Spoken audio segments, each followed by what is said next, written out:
dalam konteks bidang kaunseling itu sendiri.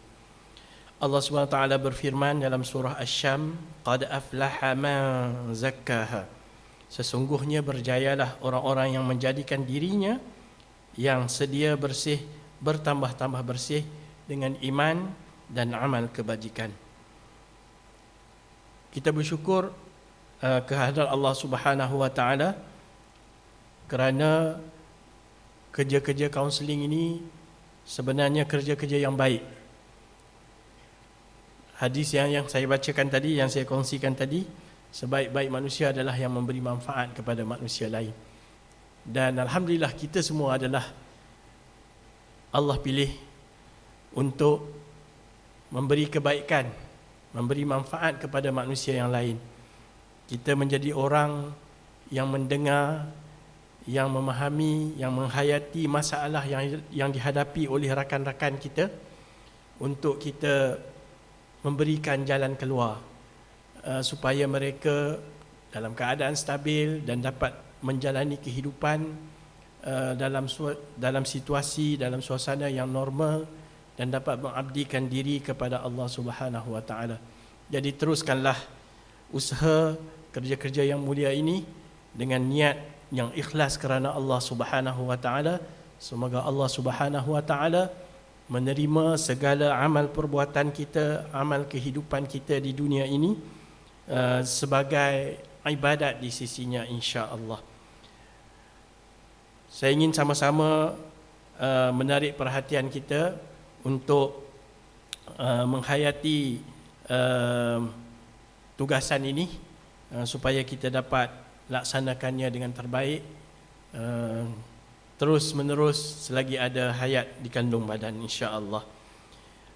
Dengan lafaz yang mulia, Bismillahirrahmanirrahim, dengan nama Allah yang Maha Pemurah lagi Maha Mengasihani, saya rasmikan pembukaan seminar kaunseling Tazkiyatun Nafs dalam norma baru tahun 2020. Semoga dirahmati, diberkati oleh Allah Subhanahu wa taala. Sekian, wabillahi taufiq wal hidayah. Assalamualaikum warahmatullahi wabarakatuh.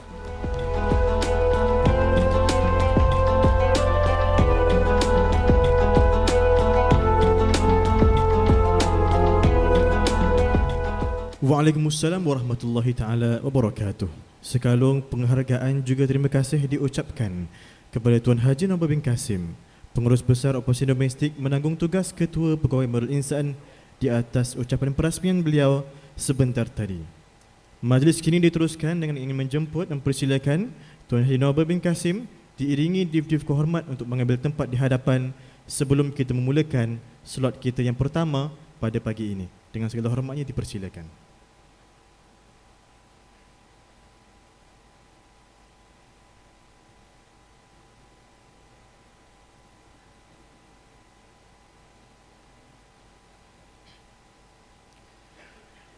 Sidang hadirin hadirat yang dirahmati Allah sekalian, majlis kini akan diteruskan dengan pembentangan slot yang pertama yang bertajuk istimewanya kaunseling berspektif Islam dalam perkhidmatan menolong berpandukan pendekatan kaunseling Tazkiyatun Nafs. Maka dengan itu, majlis dengan segala hormat dan sukacitanya menjemput dan mempersilakan Profesor Emeritus Datuk Dr. Amir bin Awang, Ahli Lembaga Kaunselor, untuk memberikan taklimat dan memberikan ucapan beliau. Dengan segala hormatnya, majlis menjemput dan persilakan.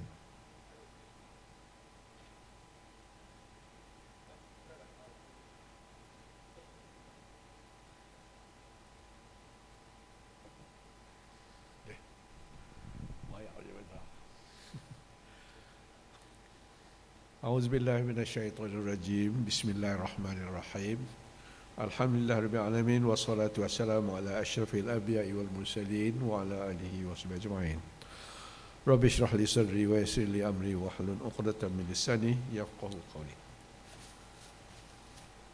Yang saya muliakan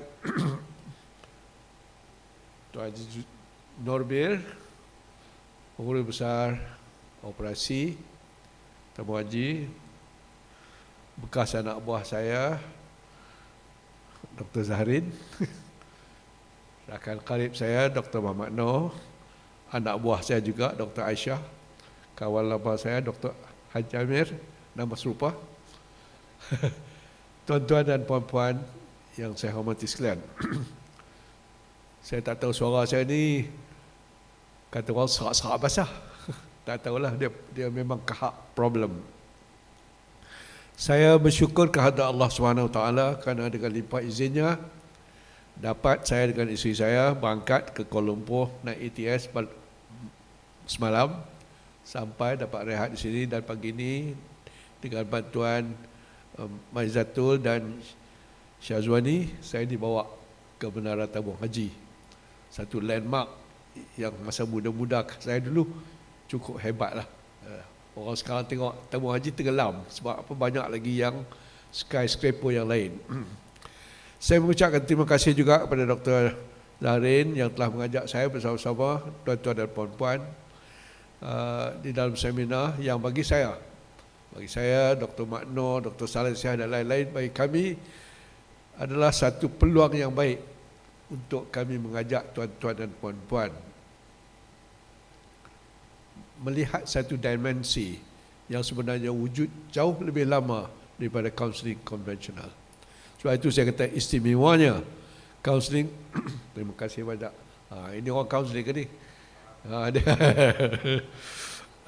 Istimewanya kaunseling berperspektif Islam dalam perkhidmatan menolong berpandukan pendekatan kaunseling tazkiyatun nafs di buku Dr. Saleh Sihat ni. Siapa yang belum beli, elok beli. Saya bukan dapat komisen tak, tapi ilmu dalamnya cukup baik dengan contoh-contoh yang diberi. Jadi paper ini sebenarnya diusahakan oleh saya sendiri bersama dengan pensyarah kanan yang dulunya di Ihsaniyah ataupun Unisyam. Sekarang ni doktor, dulu belum doktor. Nur Azlina daripada UUM sekarang ni, dulu dia di Ihsaniyah. Kami melihat, merenung dan kita boleh bergerak. Next. Itu doa tadi ya. Saya nak baca, tak baca lagi. Baca biar sikit. Patah balik. Konstan. Bismillahirrahmanirrahim. Alhamdulillah Rabbil Alamin. Wassalatu wassalamu ala ashrafil mursalin Sayyidina Muhammadin wa ala alihi wa sahbihi wa man tabi'ahum bi ihsanin ila yaumiddin. Allahumma arzuqna fahman nabiyyin wa hifzal mursalin wa ilhamal malaikatil muqarrabin. Allahumma faqina fid din wa 'allimna at-ta'wil wa hadaina ila sawa'is sabil. Allahumma iftah 'alaina futuhal 'arifin wa anshur 'alaina rahmatika ya arhamar rahimin. Wa sallallahu ala sayyidina Muhammadin wa ala alihi wa sahbihi ajma'in. Walhamdulillahirabbil alamin. Okey. Ini orang sedang merangkak baca Arab. Next. Okey. Kata Al-Wadah saya kata tadilah, matlamat kami ialah membuka, mengetuk pintu hati tuan-tuan. Sebab dalam Islam hati itu raja. Jadi saya hari ini pagi ini Tuhan hantar di sini, ketuk hati tuan-tuan, buka sikit pun tak apa, jangan tak buka langsung, supaya melihat dimensi ataupun apa kata Dr. Manon tadi, mazhab baru dalam bidang kaunseling. Saya terlibat dalam kaunseling cukup lama, daripada tahun 67 dulu sampai sekarang tak habis-habis. Jadi kalau kita tengok daripada sinarian nama orang-orang barat, tekan je. Next. Sebab tu saya tekan semua. Okey. Saya cuma mungkin lama peringat pada tuan-tuan orang lama-lama dulu. Carry on. Habiskan. Macam tu. Semua sebagai sepintas lalu. Nama ni tuan-tuan semua dah tahu dah. Jadi saya tak baca. Kemudian lagi. Ada lagi. Yang barangkali tuan-tuan dah kenal semua. Yang paling lama Frank Parsons tadi. Lepas tu pergi lagi. Ini orang-orang lama, Milton Erickson, Gregory Peterson. Tu laju sungguh. Yang laju sangat tak hambat lah. Orang tuan-tuan ni bukan larat hambat. Jadi ini nama-nama dalam bidang-bidang kaunseling di barat. Okay, next. Jadi saya kata semua yang ramai-ramai tadi telah mengubahkan 3 kategori teori. teori personality, psikoterapi, teori kerjaya dan teori keluarga. Okay. Kategori buku-buku. Kalau itu, dalam usaha saya membandingkan, melihat bagaimana istimewanya kaunseling Islam itu, saya melihat daripada beberapa komponen, antaranya ialah sumber atau asas teori konvensional berbanding dengan tazkiyatun nafs, komponen kaunseling konvensional, perkembangan personality mengikut kaunseling konvensional, dan seterusnya. Carry on, next. Fungsi kaunseling konvensional berlawan dengan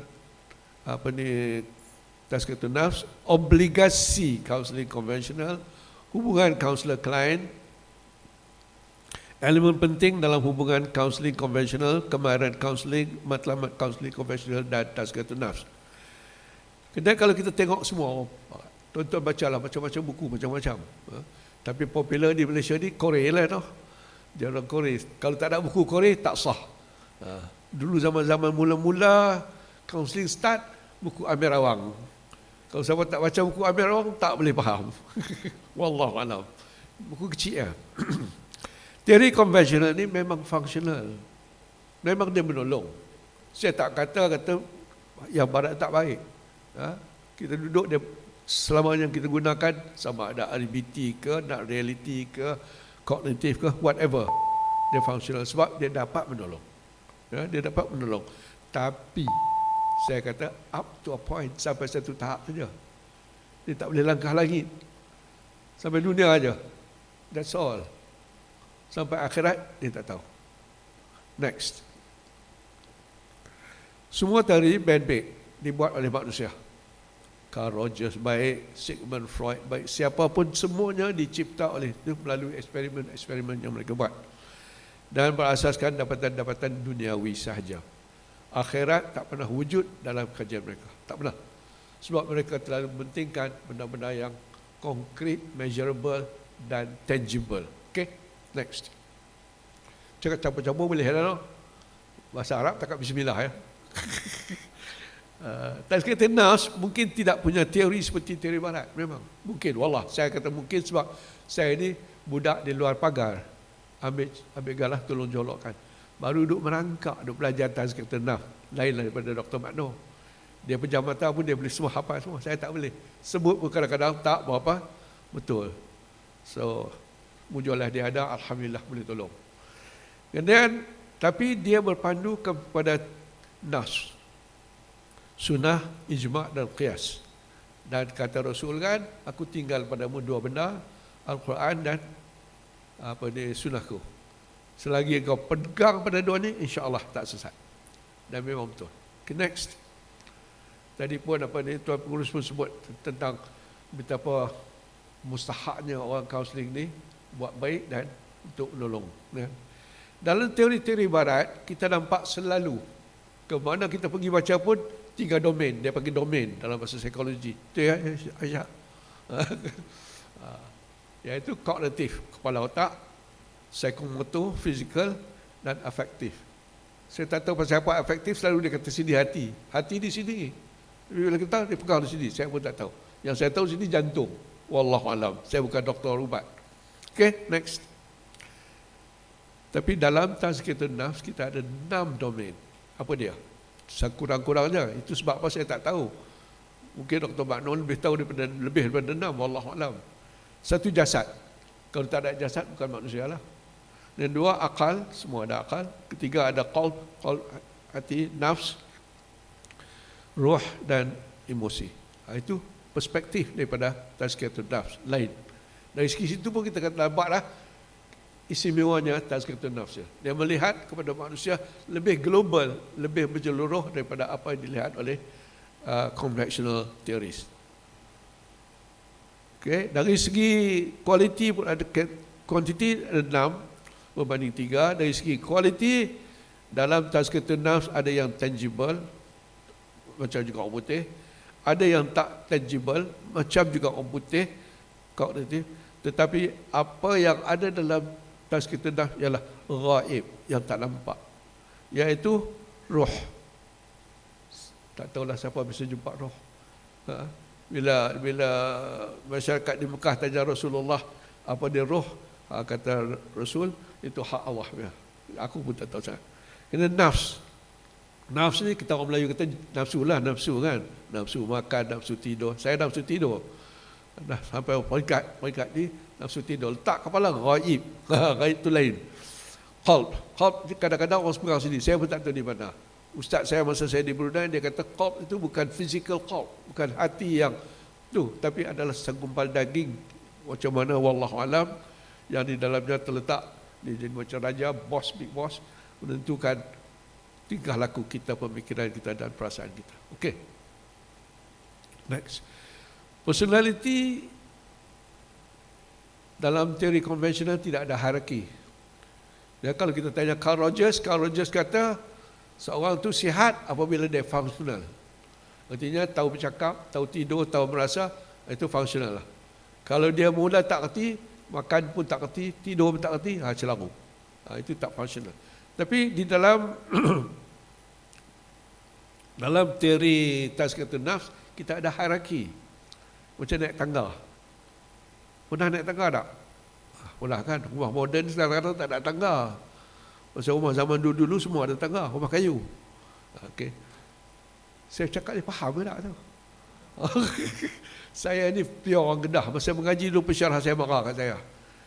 Saya geram, saya beli tape recorder, saya pun baca. Pada suatu masa, bila saya dengar balik, muntah. Kata orang Kedah, melugai. Tak boleh buat. Jadi saya minta maaf lah kalau saya cakap tak faham, angkat tangan beritahu, sorry, I don't understand you. Cakap orang putih tak faham. Okay, next. Jadi dalam tazkiyatun nafs ada hierarki. Mula-mula dia start dengan nafs amarah. Ini yang paling bawah sekali. Asas. Kemudian bila kita baik sikit dari kita naik lawamah. Baik lagi, kita naik jadi mulhamah.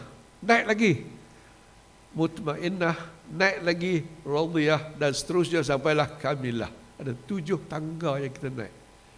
So, bila kita naik tangga, kita dapat melihat perubahan pada orang itu. Hang ni, radiyah ni, martabat tinggi dah, dia di pangkat wali-wali dah ni. Kalau dia tengok amarah lagi, oh ya Allah, syaitan betul kamu ni. Bawah ni. Jadi kita boleh bawa dia sedikit demi sedikit, dan kita tidak bergopoh gapah dalam usaha ini. Setengkat demi setengkat. Dalam cerita dulu saya tengok masa saya mengaji kecil-kecil tu, dia kata, and slowly I turn. Dia kata, dia turn perlahan. Sama lah juga dalam tazkiyatun nafs, kita tidak mengubah seseorang itu secara mendadak dan cepat. Kita go step by step. Alright, next. Ini ciri dia. Ciri, kalau amarah, kita tengok orang tu. Hatinya mudah tergoda oleh nafsu dan syaitan. Sentiasa gemar melakukan kejahatan, dosa dan tidak menyesal. Sebaliknya berasa puas hati dan gembira. Ini item ciri ini student saya kat UUM masa dengan Aisyah lu Ustaz tu. Suami dan isteri, dua-dua student counselling, dan saya minta dia buat tentang konsep yang dibawa oleh Imam Al-Ghazali, dan salah satu benda ni adalah dia bawa tentang nafsu ni. Ini saya ambil bulat-bulat daripada assignment dia. Nama saya tak ingat. Aisyah ingat. Okay, next. Lawamah. Bila dia baik sikit, dia selalu kata, awaklah aku ni suka buat dosa. Dia katakan, kan dalam Islam digalakkan kita bermuhasabah. Waktu maghrib dengan Aisyah, kita duduk sebentar tunggu Aisyah, Islam menggalakkan Alhamdulillah. Kena minum air sikit, no? Tak marah.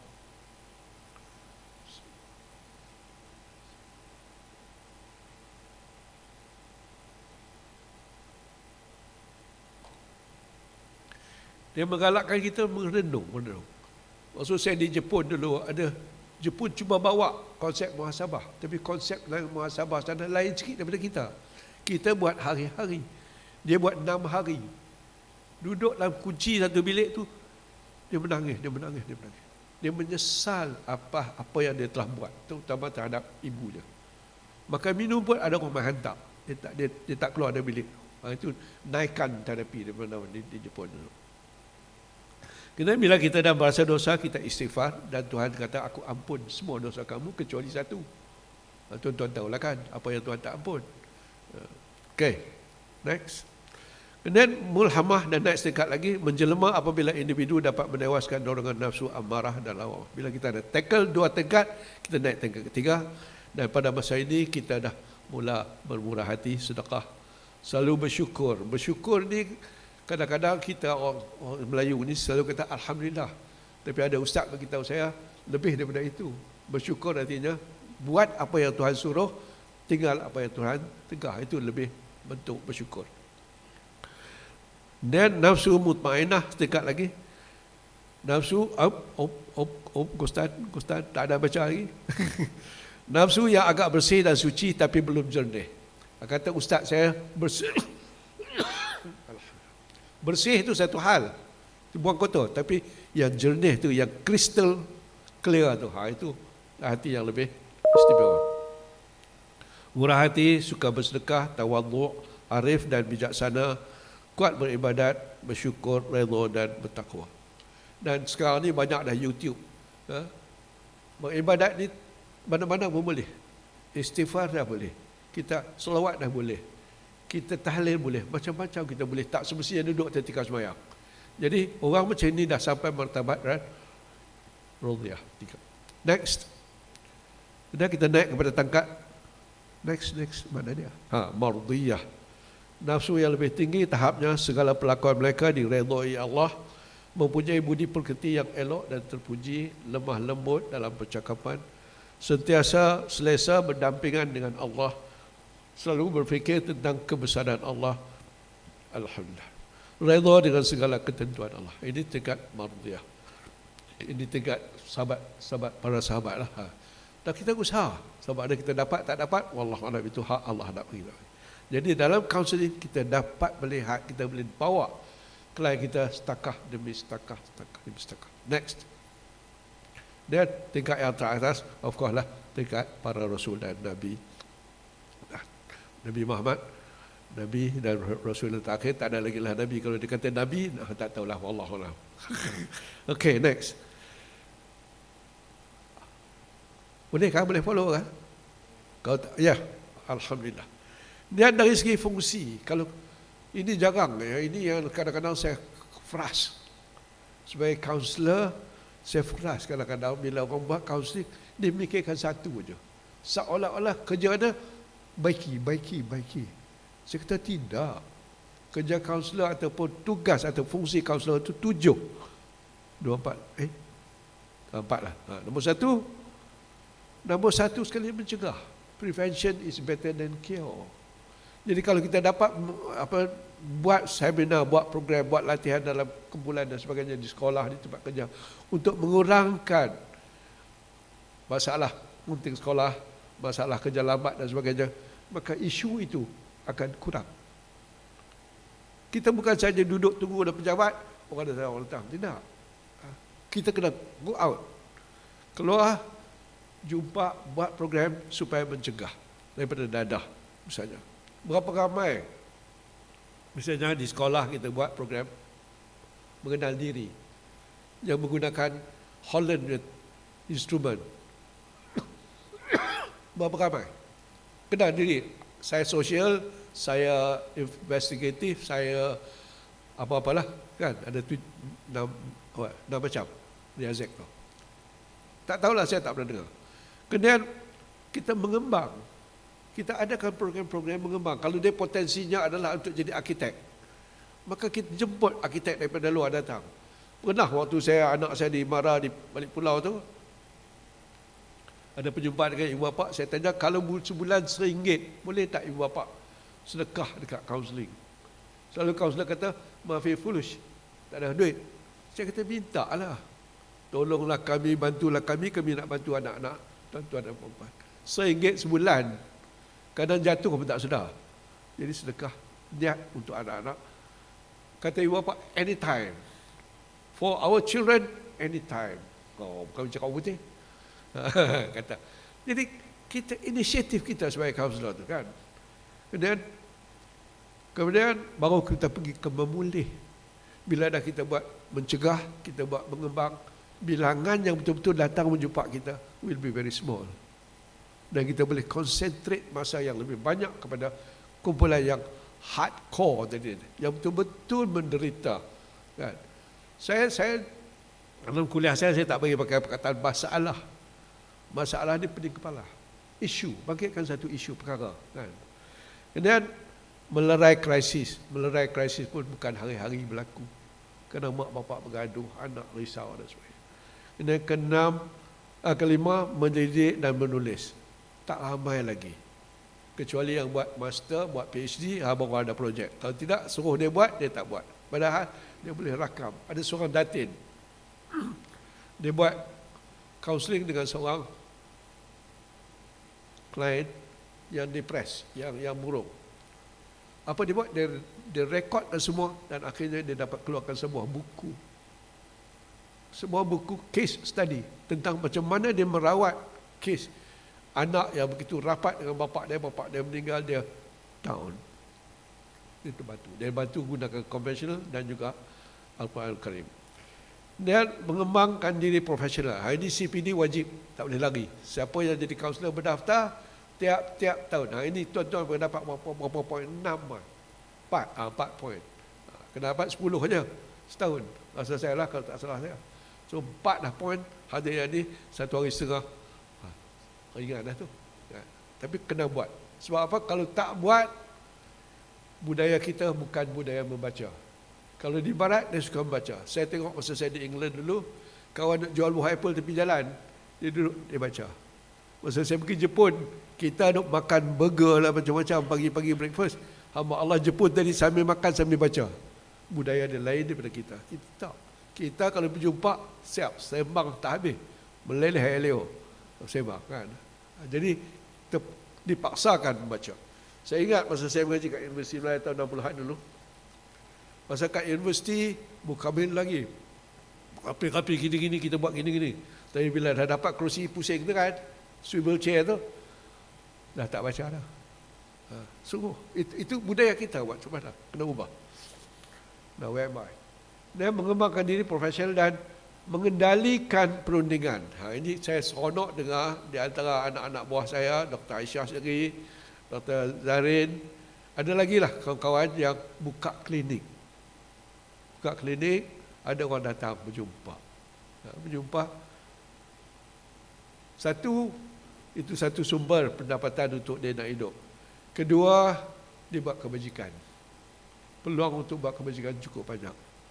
Dan saya baru ni, macam saya beritahu tadi, terjumpa sebuah hadis Rasulullah, hadis pendek. Pendek aja. Dia kata, kullu ma'rufin sedekah. Setiap kebaikan itu sedekah. So dia buka peluang untuk buka klinik-klinik sendiri. So tuan-tuan pun ada peluang. Ya?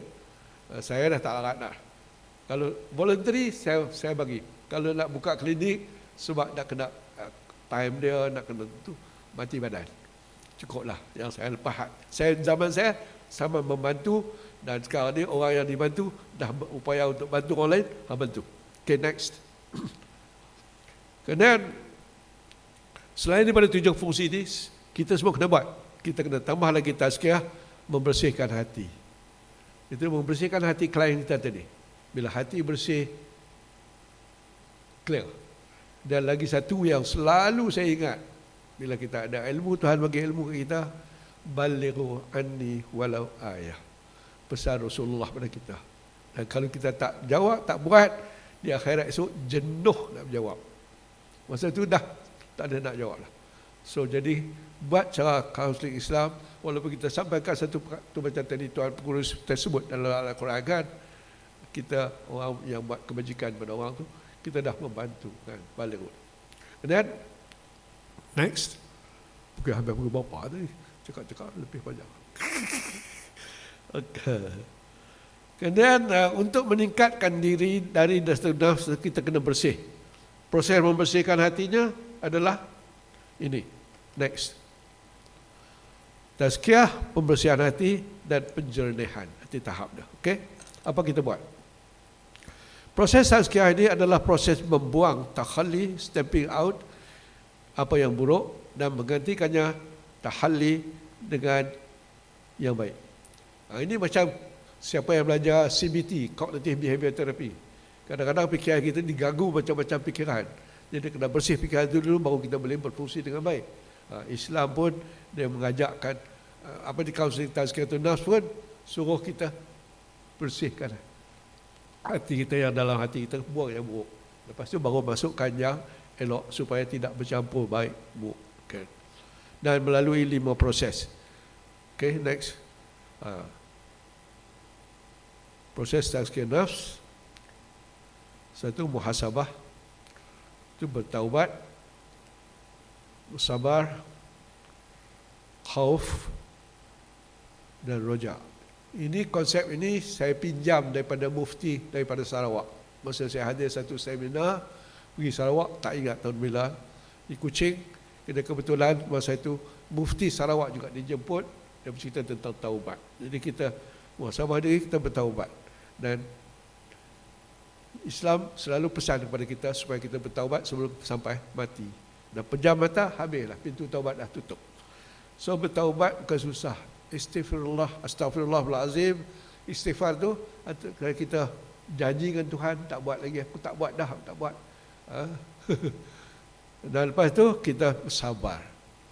Sebab nak buang yang lama tu susah. Macam orang berokok. Nak buang habit berokok, Masya Allah, bukan senang. Kan? Saya ingat diri saya sendiri masa saya mengajar di Universiti Melaya dulu. Seluar dulu-dulu dia punya pelit orang lelaki ni masuk ke dalam. Lepas tu datang fashion. Buang pelit. Nak buang pelit seluar saja. It took me 6 months. Fikir 6 bulan. Pergi kedai DPJ buat-buat. Syok pula. Bangun sedar. Tapi nak ubah daripada ada pelit. Lepas itu hilang pelit, dikalih pula. Tapi kali kedua tak parah, sedang sikit. Sebab apa, dah ada pengalaman. Ya. Jadi nak sabar, nak buang yang lama tu, the old habits die hard, kata orang putih. PL perangai lama tu susah nak mati. Kemudian khauf. Khaufun ni bahasa Arab, takut. Jadi kadang-kadang kita rasa juga. Sebab kita minta kat Tuhan. Bila Tuhan nak pergi, kita tak tahu. Nah, Ustaz bagi tahu kat saya, mintalah, ud'uni astajib lakum. Itu kata Tuhan. Hang minta pada aku bagi. Tapi kadang-kadang kita tak yakin. Tuhan dah kata Ustaz tu kat saya, dia kata, bila kau angkat tangan saja, minta Tuhan, Tuhan dah mendengar dan akan kabul. Tapi cara Tuhan kabul 3 macam, dia kata. Dia bagi, kata orang Kedah, lala tu. Bukan lala di kedai, di pasar tidak. Lala tu maksud instantly, dia tangkat tangan, bak dapat. Itu. Ataupun Tuhan kata, oh itu, that is no good for you, I give you something better. Kalau tengok jodoh, saya tengok pada diri saya sendiri. Masa muda-muda ada kawan girlfriend ni. Tapi akhir-akhirnya mendirikan rumah tangga dengan orang Langkawi, sama dengan apa pengurusan besar tadi. Dekat-dekat pula tu tempat Sungai Lalang Kampung Lalang dengan Kampung Kuah, dekat, jalan kaki. Jadi berjumpa di universiti. Padahal isteri saya tu mengaji di sekolah Asma. Sekolah Asma tu dekat sangat dengan rumah saya, dalam 400 meter. Dan dia selalu pergi melalui rumah saya untuk menziarah kawan dia, tapi tak pernah berjumpa. Ada jeling ke? Ada jeling. Tak boleh. Saya dah senior. Saya senior pada dia 5 tahun kan, kat sekolah. Nama saya Amir. Jadi budak-budak Asma School rujuk saya pada Rema. Terbalik kan. Aku jumpa Rema. Dia cerita lah. Dia dengar, dia tahu cerita. Saya tak tahu dia. Tapi bila jumpa di universiti, saya bagi tahu kawan, aku tak pandai ragging, tapi aku nak cari bini. Dengan syarat bini orang Kedah. Masa senang bila kenduri kenara, raya apa senang balik ke kampung. Tak kena kan jumpa isteri saya. The first Malay lady yang masuk universiti daripada Langkawi, anak ustaz. Saya bahagialah. Abangnya Profesor Aziz di UKM, bahagian bisnes. Now, come back here. Jadi kita minta, kita tak tahu. Tapi Tuhan kata, hang minta apa-apa aku bagi. Satu, dia bagilah serta-merta apa yang kita minta. Kedua, dia ganti dengan yang lebih baik sebab kita tak tahu apa yang lebih baik untuk kita. Ketiga, dia kata, aku bagi di akhirat. Janji Allah. Dalam Quran dia kata, Inna Allah la yukhliful mi'ad. Allah tak pernah mungkin janji kan. Kalau kita baca dalam surah Ali Imran pun dia kata innaka la tukhliful mi'ad.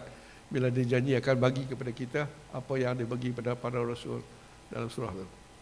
Where am I? Dan rojak harap. Jangan kita action dengan Tuhan.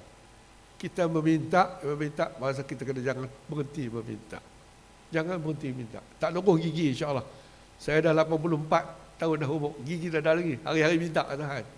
Sebab saya tahu saya dhaif. Allah qawi kan. Dan saya fakir, dia ghani, kata bahasa Arab lah. Ya kan. 1 2 4 tahu lah. Dia boleh cakap Ustaz Dr. Manu. Okay, next. Kemudian muhasabah diri, proses introspeksi, menunduk ke dalam. Jadi kita duduk sesaja. Ya Allah, tak patut aku cakap kat bini aku macam tu tadi. Kita merenung balik. Pernahkah kita buat macam tu? Dan lepas tu pergi, I'm sorry. Dia pun terkajak. Why sorry? I said this to you. Did you? Kami cakap orang putih. Oh, cakap orang putih. Anak-anak saya mengajar orang putih. Dia pun besar di Kanada. Macam mana cakap orang putih? Jadi kita buat itu. Bertaubat, kita mengaku salah. Lepas tu kita menyesal dan azam tak buat lagi. Tapi azam dia pun kena minta Tuhan. Sebab iblis syaitan, ya Allah, biar banyak. Okay, next.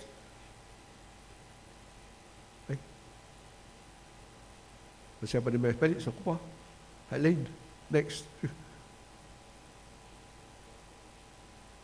Sabar. Tadi saya cerita tadi. Okey, boleh teruskan. Boleh teruskan. Siapa nak 2 kali pun tak tahu. Next. Wah.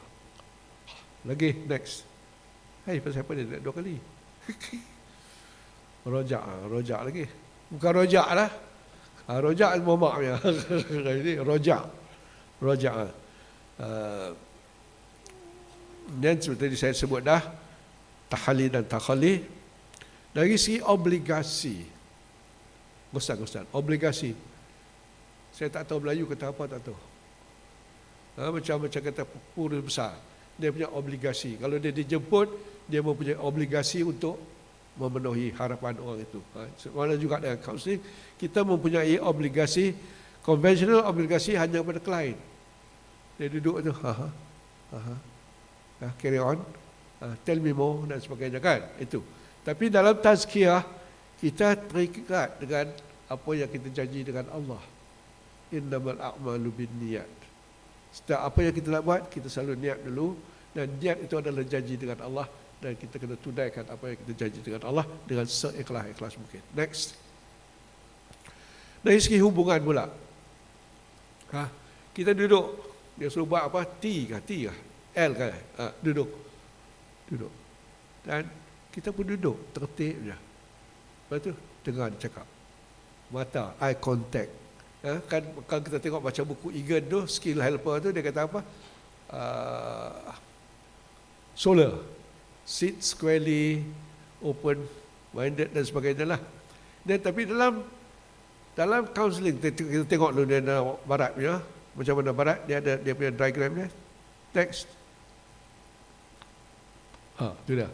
Sudah kaunselor, rapport, client. Straight je. Tapi kalau dalam counselling, tazkiyatun nafs, apa dia buat? Kita ada hablum minallah, hablum minan nas. Kod ni pun ada, kod tu pun ada.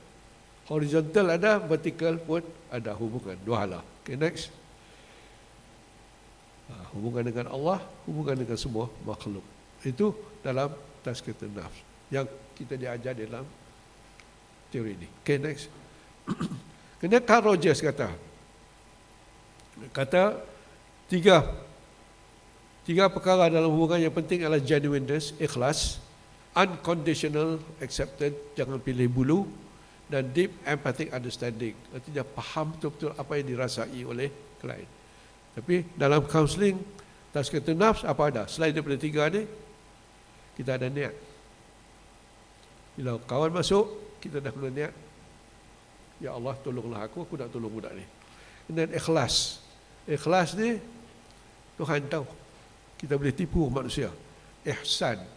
Ihsan ni paling susah nak buat. Macam kita sembahyang. Nak kawal otak ni. Tadi aku tak tahu mana kunci bertukar tu. Mereka kata kalau kunci motorkar hilang, ambil wuduk sembahyang 2 rakaat dan jumpa. Boleh. Wallahu alam, saya tak pernah try. Okay. Next. Kemahiran counseling. Macam-macam. Banyak. Cuma satu saya nak sebut yang saya sendiri reka buat. Yang ni, echo. Echo nanti macam kita masuk gua. Panggil. Zarin. Kan dia bunyi. Gitu.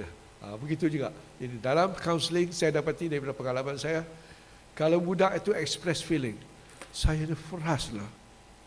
Kita tak payah tanya soalan banyak-banyak, kita echo. Frust. Dia akan cerita. Itu saya kata echo. Saya buku-buku putih tak ada. Ini buku Amir Awang. Buku Amir Awang pun tak masuk. Pakai lecture je. Okay? Next. Jadi bagi saya, Mak Saleh dan semua dah buat dah. Kata orang putih, why invent the wheel? Kalau roda dah ada, guna sajalah. Jadi kemahiran ni semua functional dan boleh kita pakai lock, stock and barrel. Ambil semua, tak salah. Okay? Alright? Dan lepas itu, kita tambah dengan yang berikut. Menyampai dan menjelaskan ilmu amalan. Nah, ini berbeza daripada orang putih. Orang putih, saya baca buku Peterson tu tahun, saya tak ingat tahun 20 ke awal. Dia kata, what is counselling, what is not counselling. Salah satu benda yang dia tak bagi kita buat, memberi nasihat, memberi maklumat. Dia tak bagi. Tak boleh kata, kaunselor saya tak macam tu. Tapi dalam Islam, balighu anni walau ayah. Kalau kita tahu, kita sampaikan. Kalau tak sampai, jenuh jawab. Melakukan dakwah secara berhikmah. Dalam Quran pun dikatakan, Ununi, apa dia kata dalam Quran tu, sampaikanlah secara mau'izah tu, bil hikmah tu, saya tak ingat ayat Quran tu. Melalui pendidikan dan melalui secara hikmah. Jadi dia suruh sampai dan berdoa, berzikir dan melakukan solat. Lepas kita dia pergi, kita berdoa. Sebab yang nak bagi Allah SWT. Sedangkan dalam konvensional kita tak berdoa. Dia tak suruh kita berdoa. Dan solat hajat tak tahulah dia ada tak nak dalam konvensional tu. Tapi saya sendiri selalu solat hajat. Kalau saya ada kes berat-berat, saya minta tolong Tuhan. Tuhan yang Maha mengetahui, yang Maha berkuasa. La haula wala quwwata illa billahil aliyyil azim. Sebab kita tak daya upaya. So, inilah kelebihan-kelebihan yang saya nampak wujud di dalam counseling tazkiyatun nafs. Okay, next. Kemudian dalam proses tazkiyah amat ditekankan antara lain adab-adab. Menyambut klien dengan mengucapkan salam. Masa saya jadi timbalan naib chancellor hal awal pelajar, saya dulu di USM jaga hal awal pelajar tiap-tiap hari, dan semua belajar di USM tu adalah anak saya. Di mana saya mengajar, siapa yang jadi student saya macam anak saya. Macam mana saya layan anak saya, begitulah saya layan student saya. Jadi student saya sambut. Dan saya sambut cara Islam. Kalau dia Islam, saya buka pintu.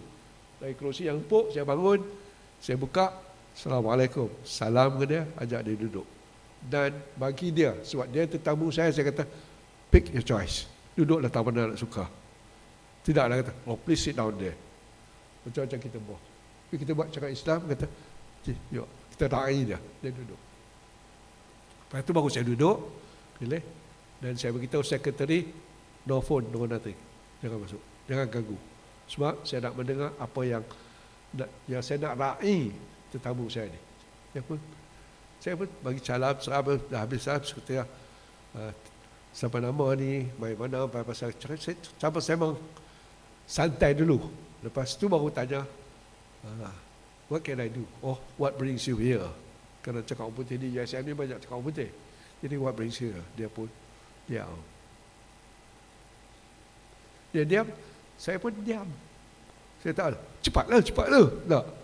Sebab dia tetamu saya kena raih dia, bagi dia peluang. Lepas tu, sir, keluar sepatah. Dalam hati kita, cakap. Tapi kita kena sabar. Untungnya, bila kita sabar, Tuhan bagi pahala. Innallaha ma'as-sabirin. Itu untungnya. Kemudian, mulakan proses counseling dengan kalimah basmalah dan baca Fatihah. Orang jadi Islam, saya kata bagi kita baca doa kat Tuhan sikit, minta Tuhan buka. Lepas tu berdoa di awal sesi, Allahumma aftah alaina futuhal arifin, ataupun Rabbi syrah li sadri wa yassir li amri. Apa-apalah. Kena dilayan sebagai tetamu ikhlas. Islam mengajar kita, kita kena layan tetamu kita sekurang-kurangnya 3 hari. So kalau dia nak main 3 hari pun, saya terima 3 hari. Kalau dia nak main hari Ahad lah saya pergi. Gitu jadi kaunseling Islam. Anak saya pernah tanya, Daddy, today is Sunday, no? Ya, Sunday. Dari Sungai Petani nak main. Today is Sunday, no? Ya, Sunday. You work on Sunday? Yeah, I do. I make a promise with my student. Anak rasa anak dia anak tirikan. Itu je. Tapi itu komitmen kita bila dah kita janji secara Islam. Hindari fitnah. Jadi kalau perempuan itu masalah sikit. Kadang dia main seorang-seorang tu boleh menimbul macam-macam. Saya tanya Allah yarham Tan Sri Mufti Perak apa ya? Harus tadi. Dia kawan baik saya dulu. Saya tanya dia macam mana ni? Nak buat apa je? Dia bagilah panduan-panduan kat saya sikit sebanyak. Kita berdoa di akhir proses. Habis itu kita berdoa minta Tuhan permudahkan. Ini proses yang tak wujud di dalam kaunseling barat. Tak ada. Kaunseling barat. Tell me about yourself. What can I do for you? Straight to the point. Kan? Very business minded. Okay, next. Matlamat kaunseling konvensional menekan kesejahteraan kognitif. Asal ketiga dia okey sebagai matlamat kaunseling. Tapi dalam tazkiyatun nafs dia kesejahteraan 6 tadi lebih daripada itu yang mendorongkan kita untuk amar ma'ruf nahi munkar. Alhamdulillah. Kita sentiasa jauhkan alhamdulillah buat kebaikan, jauhkan daripada itu kejahatan. Ciri-ciri kaunseling Islam beriman dan bertakwa. Itu nombor 1 lah. Kalau tak beriman nak buat cara Islam kacau juga. Mengakui dan menerima Rasulullah sebagai kaunselor terbaik. Itu tadi saya sebutlah kullu ma'rufin sedekah tadi. Rasulullah sentiasa nak buat baik. Baru ni ustaz bagi tahu. Ada orang miskin bagi kat dia buah apple, dia makan. Dia sahabat sampai. Selalunya dia kongsi, tapi hari itu dia tak kongsi. Jadi kawan-kawan kata, apa hal ni? Apa hal Nabi kali ni? Tidak dia bagi kat kita, dia tak bagi. Habis dia makan semua, kawan-kawan pun tanya, awak tak bagi kat aku? Nabi gelak. Tak bagi pasal dia masam. Jadi dia pertimbangkan kan. Jadi siddiq amanah tabligh fatonah ini adalah ciri Rasulullah yang kita kena tu, berani dan adil, sabar dan tenang. Cakap senang tapi nak buat susah. Kadang-kadang kita tak sabar, tapi kita kena sabar, melatih diri. Dan saya Tuhan bagi alhamdulillah lah, sebab tu jadi suruh jadi kaunselor. Senang sabar, senang tenang. Hang buatlah apa pun. Tapi tak tahu macam mana Tuhan bagi lah itu. Satu rahmat Tuhan kepada saya. Okay, next. Sentiasa menambah ilmu. Itu CPD dah. Tawaduk dan altruistik. Altruistik ni bahasa Inggeris, iaitu buat baik. Ada satu poem yang selalu saya baca dan selalu saya edarkan kepada tu. Dan ada juga yang saya bagi kat Dr. Zahrin. Poem ni saya jumpa di Amerika. Pasal saya pergi cuti sabbatical di Indiana University. Saya pergi kedai buku, jumpa dalam, yalah dia pun suka pakai kad-kad kan, buat daripada kayu dan sebagainya. Saya tertarik hati. Simple. Ditulis oleh seorang wanita Portugis. Namanya Etienne de Grelet. Pasal ada D itu saya tahu dia ada Portugis. Etienne de Grelet. Poem very simple. Dia kata apa? Dia kata, I expect to pass this way but once. Any good therefore that I can do, any kindness that I can show to any fellow creature, let me do it now. Let me not differ or neglect it, for I shall not pass this way again. Saya baca, saya renung betul sangat apa dia kata. Kita hidup hanya sekali. Dalam jalan menjalani hidup itulah kita buat sebanyak-banyak kebaikan yang boleh. Hatta kepada semua makhluk. Kalau kucing tepi jalan basah, ambil dia, pindah pergi tempat kering. Kalau tikus tak tahu nak buat apa. Tak acuan. Wallahualam. Jadi dia punya baiknya semua makhluk irrespective manusia ke bukan manusia, kita buat baik. Dan kita buat baik dan jangan kita bertangguh dan kita jangan mengabaikan, kerana bila kita mati, that's the end of it. You keep on walking and walking on walking, and as you walk, you will find opportunities to do good. Do it. Itu yang saya katakan altruistic tadi. Bertolak ansur dan bertoleransi. Ada juga kadang-kadang sebagai timbalan naib chancellor, kadang-kadang saya sibuk. Bila student nak jumpa, kadang-kadang tak boleh. So kita negotiate, kata, I'm sorry, I've got an appointment now, I've got a meeting with Vice Chancellor ke apa-apa. Can we make another appointment? Dan dia kata, kalau dia penting sangat sampai kata life and death, terpaksa lah. Tapi tak pernah lah saya jumpa kadang gitu, kita boleh buat adjustment. Redha akan takdir Allah. Cakap senang, bikin susah. Redha lah, senang cakap. Tapi bila kita baca lebih banyak redha dan sabar tu, Masya Allah, dia punya hikmat di sebalik redha tu cukup tinggi. Cuma manusia tak mau terima. Tuhan bagi itu semata-mata untuk kebaikan kita. Satu, nak meningkatkan martabat kita sebagai mukmin, dan kedua, nak membersihkan kekotoran di hati kita. Tapi kita kadang-kadang, awaklah aku, dia tu lagi jahat, tapi tak tahu. Bila orang tu jahat, Tuhan tak tahu, makna Tuhan tak kasih kat dia. Biarkan si lonceng nak terjun dengan labu-labunya, biak pi, kata orang Kedah. Tapi tidak, bila dia tengok orang tu jahat, Tuhan nak tarik dia balik, bagi dia satu ujian dan sebagainya. Jadi fadilat daripada ujian-ujian dia adalah sangat banyak. Sentiasa melakukan zikrullah dan istighfar. Ini yang saya bangun baca dalam tu. Peluang kita buat berzikir kepada Allah ni, Masya Allah.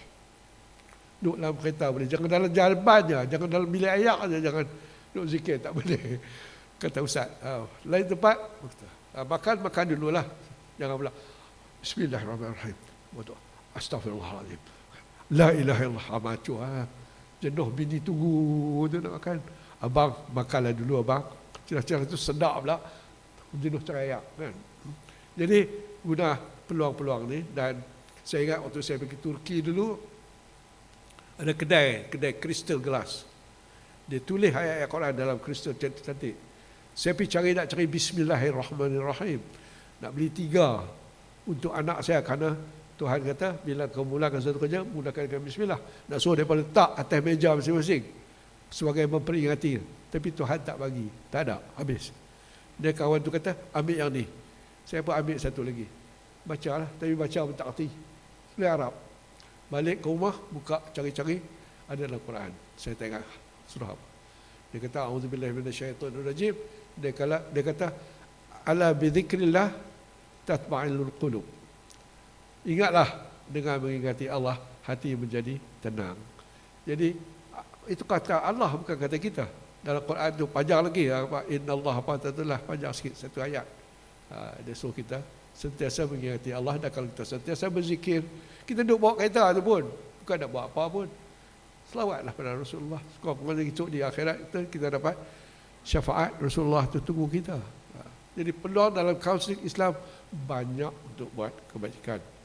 Dalam kaunseling Islam terdapat beberapa konsep penting. Okey, ini nilai tambah. Okey, next. Redha, takdir, itu saya sebut dah. Tawakal. Tawakal sebab kita tak tahu, kita cuba. Empowerment. Itu yang ada satu Imam Syarif daripada Mekah, masa kita duduk sibuk-sibuk dengan COVID-19 ni. Dia kata, whenever you go out of the house, cakap orang putih, dia imam, don't forget to read this. Bismillahirrahmanirrahim. Allah wala haula wala quwwata illa billah. Dia kata, tiap-tiap kali keluar rumah, baca itu. Dan dia kata apa? Nothing will touch you. Oh, kami sedap, dia cakap orang putih, Arab. Saya pun Bismillahirrahmanirrahim Allah tiap-tiap kali. Lepas itu lagi satu yang dalam wirid Rasulullah tu, yang disusun oleh Dr. Abdullah Yasin, ada tulis Bismillahirrahmanirrahim la yadurru ma'a ismihi syai'un fil ardi wa la fis sama' wa huwa samiul alim. Dia suruh baca itu dia. Di dalam motocar, dalam mana-mana kita boleh baca macam-macam, banyak. Ambil peluang dan kita boleh suruh klien kita baca setidak-tidaknya astagfirullah. Buat yang tu cukup. Ataupun la ilaha illallah Allahumma salli ala Muhammad, whatever. Jadi dengan cara begitu, hati kita makin bersih menjadi tenang. Okay, next. Empowerment tadi. Empowerment ni lama dah saya belajar. Banyak orang motivation selalu pakai. Innallaha la yughayyiru ma biqaumin hatta yughayyiru ma bi anfusihim. Tuhan dah kata dalam surah Ar-Ra'd, aku tidak mengubah nasib. Jadi dalam konsep tazkiyatun nafs, hamba Allah yang menderita tadi sendiri kena buat. Tuhan tak ubah nasib dah kecuali dia buat. Kalau berbincang-bincang dengan kaunselor, cubalah istighfar banyak-banyak. Dia istighfar. Jadi daripada situ ubah. Saya tengok diri saya sendiri macam mana saya berubah daripada grade 3. 2 kali grade 3, grade 2 sekali, grade 1 tak pernah dapat. Tapi apabila saya jumpa ayat kalam Allah ni, innallaha la yughayyiru, dan saya tengok bila William Glasser reality therapy, apa dia buat? Dia suruh kita menentukan apa yang kita nak. They work for it. Exactly apa yang Tuhan dah kata dalam Al-Quran. Mungkin dia baca Al-Quran, wallahualam. Saya buat itu, dan bila saya masuk maktab, there was what that I did. Talk to heart, kepada Tuhan, ya Allah, aku nak jadi salah seorang daripada guru pelatih yang terbaik. Masa itu saya masuk maktab Quran Bahasa tahun 61. Dan saya tanya diri saya, if I want to be a good teacher, what must I do? Dan saya juga jawab, study hard. What is study hard? Study mengikut jadual. And that's what I did. And at the end of 2 years, Alhamdulillah, Tuhan tak allocate. You minta, aku bagi. And saya berjaya mendapat jadi salah seorang daripada pelajar terbaiklah dalam itu. Dan itu menjadi inspirasi pada saya nak masuk universiti. Saya pergi universiti di bawahnya, masuk universiti dan belajar. Tapi itu Tuhan nak bagi. Jadi study HSC, orang study 2 tahun, saya study 5 bulan sambil mengajar jadi cikgu. Masa tu bujang, tak tahu nak buat apa, baca buku. Ambil Stanford College, baca Tuhan Maha Kaya, dia bagi 3 prinsipal, terus dapat masuk Universiti Melaya.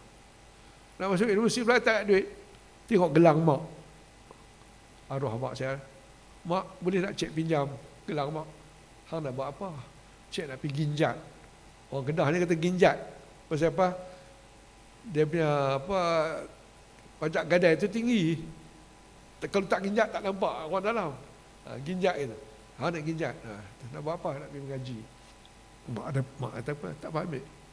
Tapi belum nak tu, Tuhan bagi scholarship, full scholarship. Saya tahu bapak saya jual ubat je, berapa dia dah dapat? Dia dapat full scholarship, mengaji universiti. Bila mengaji universiti, jumpa bini satu, yang sekarang dapat Tuhan temukan jodoh. Kedua, itulah Tuhan pemudahkan. At the end of 3 years, Tuhan bagi saya first class honors. First class honor. Maksud apa? Tuhan dah kata, aku tidak ubah nasib satu kau hingga kau tu. Studinya, standard study. Saya belajar bahasa Arab, 3 tahun bahasa Arab. Ngaji. Lepas tu, bahasa muka aina taskunnya tu lah. Baca tak tu lah. Tapi masih duk belajar lagi. Dan tahun kedua, kami dulu lain daripada semester system. Dia Penggal. Mengaji 1 tahun, 10 kursus kena study. Tapi tahun pertama tu takut fail. Takut sungguh. So apa, saya sejarah memang tak pandai. Tapi Tuhan bagi pas. Dapat pas, masuk. Saya masuk linguistics. Kalau saya cikgu bahasa, masuk linguistics. Tahun kedua, entah Tuhan bagi 10 kursus pensyarah telefon Zia Amir, hang dapat 10A. Kata, janganlah melawak. Saya kata, sungguh. Tak kedai kan, tak tahu, saya pun tak tahu macam mana boleh dapat 10A. Dapat 2,000 Universiti Melaya bagi. Jadi semua berpandukan pada kalam Allah. Masa tu saya tak tahu ni kalam Allah yang tu, tak tahu. Tapi apa yang saya buat adalah, jadi tuan-tuan dan puan-puan, your future is bright. Macam Aisyah, di depan saya Dr. Aisyah ni, anak buah saya tolak, pergi mengaji. Dia pergi mengaji kat Amerika, balik dapat PhD. Sekarang belum buka klinik di Bangi ya? Bangi. Alright. Jadi innallaha la yughayyiru ma biqaumin tu Tuhan janji. Jadi kalau kita dapat dorong tu kan. Dan satu lagi yang bapak saya di kedai dia tulis, apa dia tulis? likulli da'in dawaun illal maut. Bapak saya buta huruf, tapi ada hamba Allah pergi tulis di kedai dia, likulli da'in dawaun illal maut. Saya baca boleh, tapi makna tak tahu. Bila belajar bahasa Arab, baru tahu. Bagi setiap penyakit ada baginya ubat. Sebab Tuhan kata setiap kali aku bagi turun penyakit, aku turun baginya penawar. Hang cari. Jadi oleh 5 minit ikut habis mana Dr. Zahrin. 5 minit kan? Okey, dah habis dah. Ini perkara yang akhirnya ialah tentang yakin. Bila Tuhan ambil sesuatu, dia ganti. Fa inna Allah apa? Dalam alam nasyrah lupa dah. Fa inna ma'al usri yusra, inna ma'al usri yusra. Ada Tuhan kata. Kemudian setiap kesusahan ujian disusun dengan kesudahan itu. Fa inna ma'al usri yusra, dan apabila Tuhan ambil satu, Tuhan dah kata aku ganti. Kalau lebih baik nama lagi. Next.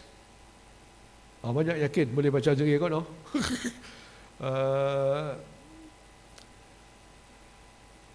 Dan yang isim, sorry, Ustaz Balik. Kaunseling Islam melakukan suatu kaunselor dan kaunseling tetap diberi ganjaran oleh Allah sebagai bekalan akhirat. Tadi yang kata itu apa sudah sebut tadi. Dan janji Tuhan pula dia kata Rabbana wa atina ma wa'atana ala rusulika wa la tukhzina yawma innaka la tukhliful mi'ad, yang saya baca tadi kan. Tuhan tak benar tu. Ini surah Ali Imran kot. Okay, next. Dan dia baca berdoa lah. Jadi kita tamat takat tu tuan-tuan dan puan-puan. I sincerely hope and pray that all of you will go back, tak tangan ni melentang, mikirkan betapa hebatnya kaunseling Islam.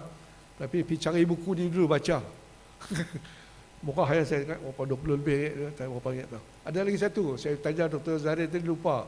Yang Dr. Zahrin gabungkan antara dia buat modul antara RBT dengan Tazkiratul Nafs. Jadi kita boleh buat yang tu, buatlah tu sebagai permulaan, dan ingatlah kebajikan yang kita dapat, janji-janji Allah pada kita insya-Allah. A'udzubillahi minasyaitonirrajim. Bismillahirrahmanirrahim. Alhamdulillahirabbil alamin wassalatu wassalamu ala nabiyil karim wa ala alihi wa sahbihi ajma'in. Allahumma iftah alaina futuhal arifin wanshur alaina rahmatak wa dhakkirna ma nusina wa 'allimna ma jahilna. Allahumma ihdina siratal mustaqim siratal ladzina an'amta 'alaihim ghairil maghdubi alaihim waladhdallin. Allahumma anfa'na bima 'allamtana wa 'allimna ma yanfa'una wa zidna 'ilma. Alhamdulillah ala kulli hal wa na'udzu bika min hal ahli nar. Wa sallallahu ala sayyidina Muhammadin wa ala alihi wa sahbihi ajma'in walhamdulillahirabbil alamin. So saya terima kasih banyak tuan-tuan dan puan-puan. Saya akan terus berdoa. Kalau boleh semua, beginning today, this is the beginning of my Tazkiratul Nafs insya-Allah. Sama-samalah kita berusaha untuk menyemarakkan kaunseling Tazkiratul Nafs di bumi kita, Malaysia. Wabillahi taufiq wal hidayah. Wassalamualaikum warahmatullahi. Waalaikumsalam warahmatullahi taala wabarakatuh. Majlis ingin mengucapkan ribuan terima kasih kepada Yang Berbahagia Profesor Emeritus Datuk Dr. Amir bin Awang di atas pembentangan kerja sebentar sahaja tadi. Majlis dengan ini diteruskan dengan sesi soal jawab. Jika sekiranya ada persoalan daripada kalangan peserta,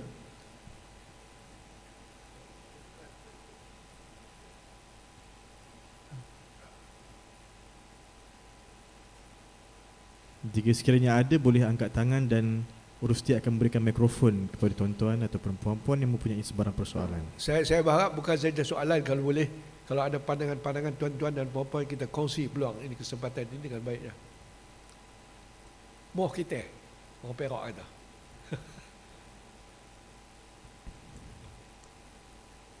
Ya, silakan tuan. Ada mikrofon situ.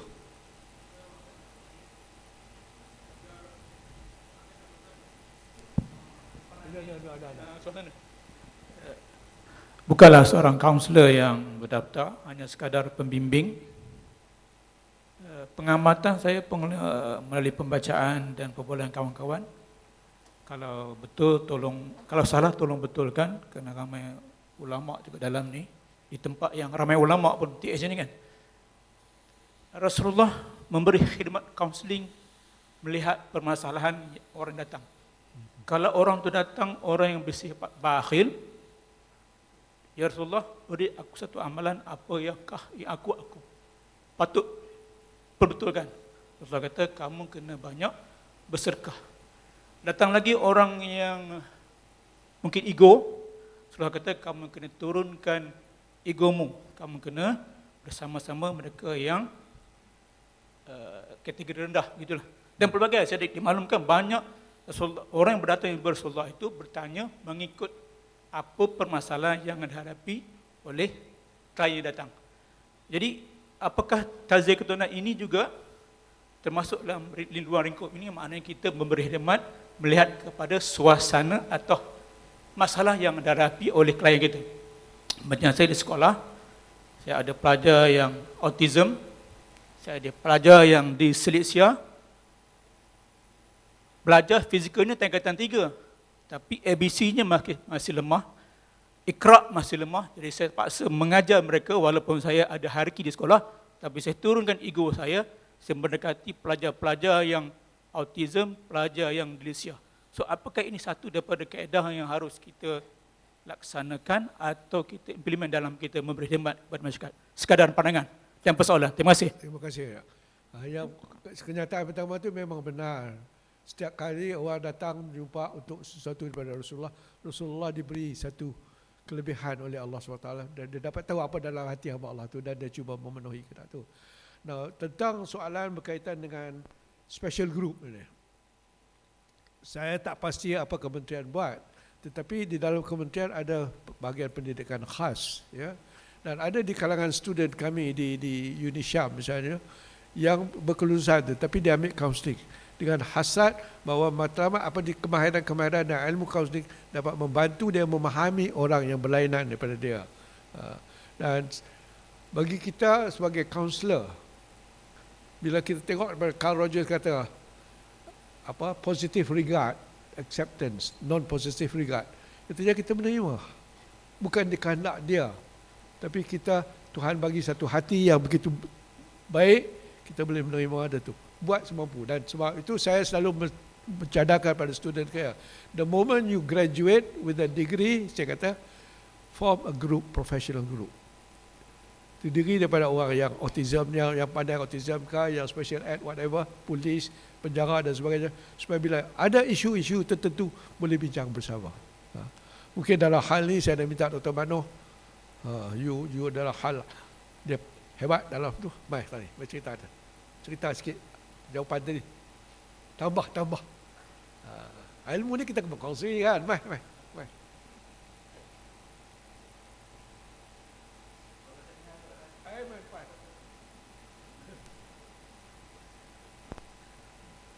Okey, terima kasih Tuan Guru saya, Datuk Amir.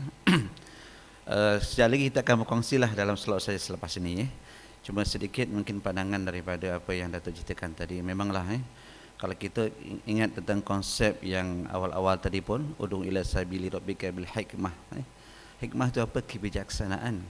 Bila sebut kebijaksanaan itu apa? Di situlah timbulnya pendekatan, teknik, kemahiran, teori, kemudian beberapa elemen-elemen yang bersesuaian dengan siapakah klien yang kita berhadapan. Kat situlah. So that's why saya suka selalu Datuk sebut, counseling is art. Counseling itu adalah satu seni, Datuk.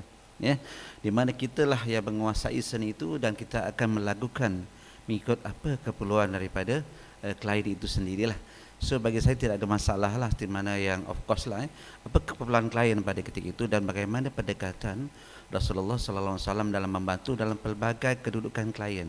Seorang sahabat bila bertanya nak jadi yang baik, dia kata begini, seorang lagi kata begini dan seorang lagi kata begini.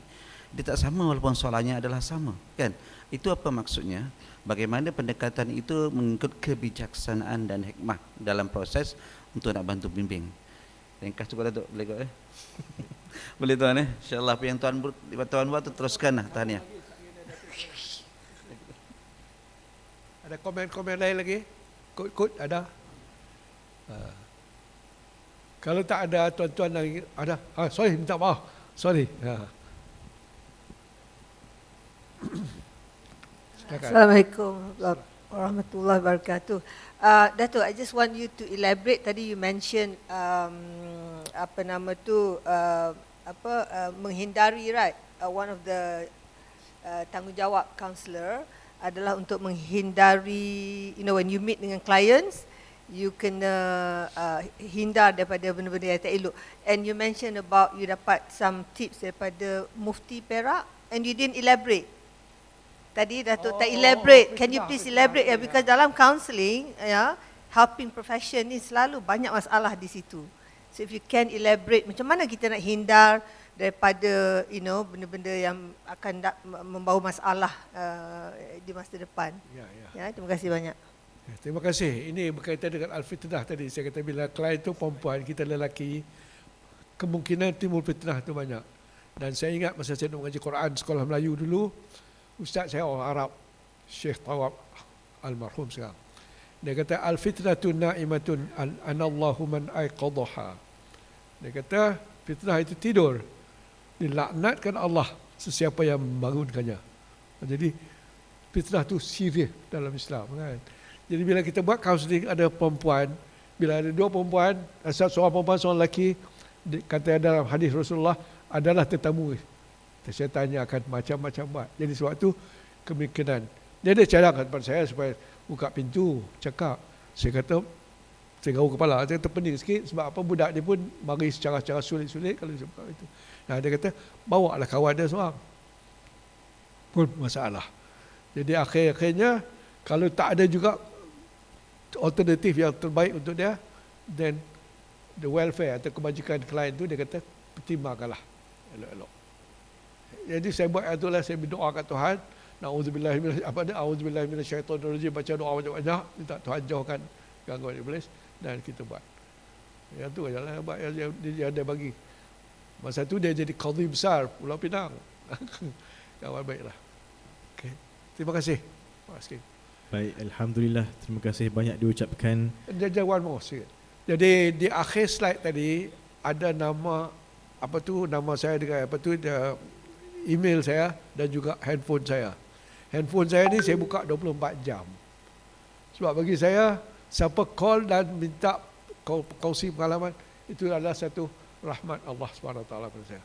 So you can call me 24 hours. Sama ada saya dengar atau tak dengar, itu soal nombor 2. Pernah terjadi pasal saya di Brunei, saya kata 24 jam buka, pukul 3 pagi dia telefon. And the issue was unbelievable. Bro, saya tak boleh tidur ni, macam mana nak buat? La haula wala quwata illa billah. Aku duduk tidur setengah sedap pukul 3 pagi. Jadi kena sabar. Itu ujian Allah pada saya. Betul ke hang kata 24 jam? Betul. Saya jawab. Dan seorang lagi, budak freshie USM. Masa tu tak ada handphone. Telefon tali. Saya letak tepi katil saya. Pukul berapa tu dia telefon. Tanya soal orientasi. Saya kata, ramai lah esok, OP aku ada. Tapi terima juga hakikat janji kita pada orang. Jadi kalau tuan-tuan dan puan-puan ada hal-hal yang ada telefon, please call me. Cuma masalah saya susah nak ingat nama. Cepat lupa. Kadang-kadang seimbang dengan isteri saya pun ada benda-benda yang saya lupa. So maafkan kami, ampunkan kami, kata Piramli, kan. Maaf daripada awal. Sekian, saya minta maaf kalau ada silap salah, bahasa yang kasar dan sebagainya. Dan terima kasih sekali lagi kepada Dr. Zarin mengajak saya, dan bersyukur pada Allah memberi saya kesempatan untuk bercakap dengan tuan-tuan. Dan saya berdoa pada Allah, semoga Allah bukakan pintu hati tuan-tuan seluas mungkin. Marilah sama-sama kita tazkiyatun nafs. Wabillahi taufiq wal hidayah. Wassalamualaikum warahmatullahi. Waalaikumsalam warahmatullahi taala wabarakatuh. Ribuan terima kasih diucapkan kepada yang berbahagia Profesor Emeritus Datuk Dr. Amir bin Awang di atas pembentangan juga perkongsian beliau sebentar tadi. Saya percaya bahawa banyak lagi yang boleh dikongsikan oleh beliau, namun disebabkan oleh kekangan masa kita, maka kita mungkin akan menyambungnya pada sesi-sesi yang akan datang pula, insya-Allah. Sidang hadirin yang dirahmati Allah sekalian, kini majlis diteruskan dengan sesi penyampaian cendera hati kepada yang berbahagia Profesor Emeritus Datuk Dr. Amir bin Awang. Maka dengan itu saya ingin menjemput dan mempersilakan Al-Fadil Ustaz Syahrul Azam bin Rozali, Ketua Cawangan Pembangunan Sahsiah Jabatan Wali Insan Tabung Haji, untuk menyampaikan cendera hati kenang-kenangan kepada yang berbahagia Profesor Emeritus Datuk Dr. Amir bin Awang, Ahli Lembaga Kaunselor. Dengan segala hormatnya majlis menjemput dan mempersilakan.